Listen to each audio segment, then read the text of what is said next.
2 hours. Now, this is a very interesting story. A man who was on a flight from Port Elizabeth, and when he arrived at his destination at OR Tambo, he found that his account had been cleared of 60,000 rand and suffers for a month after all his money was stolen online while he was on board that flight.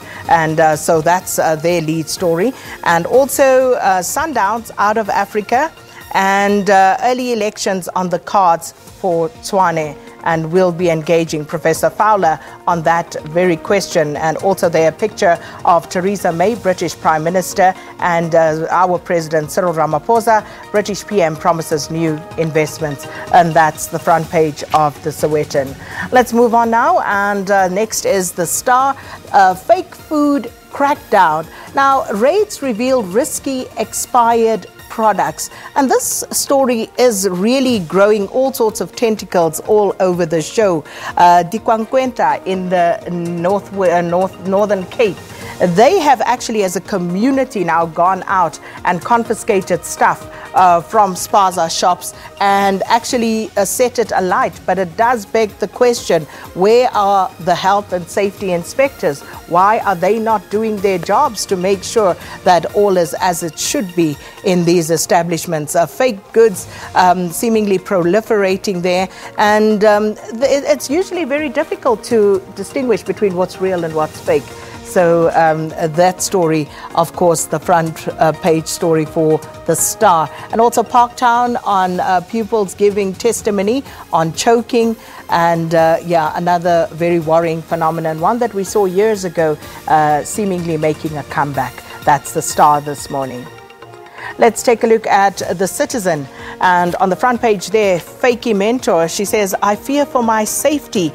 Witness Fakey Mentor's tears about a faulty hotel door lock and entry card move. Inquiry into state capture head Raymond Zonda to relocate her, as her safety is quite a serious matter. And this came right at the end of proceedings yesterday, where Fakey actually broke down, quite emotional there, about her fear for her safety. And I think it was to be expected, because one can only imagine this must be quite daunting, sitting there and giving testimony. And then also Apple just doesn't do low budget. Its growth rests on the ability to maintain pricing power. And also ex-coach choked boys court years, and that is that Parktown story that the Star was also running with. Let's move on to Business Day, and this morning their lead story, Eskom retreats from a debt exchange plan. Interesting one. The utility worries that a debt to equity idea may be viewed as a default by market and ratings agencies. Now, Eskom has abandoned its plan to ask the Public Investment Corporation, that's the PIC, to convert some of its debt to shares out of concern that it may possibly be viewed as a default by the market.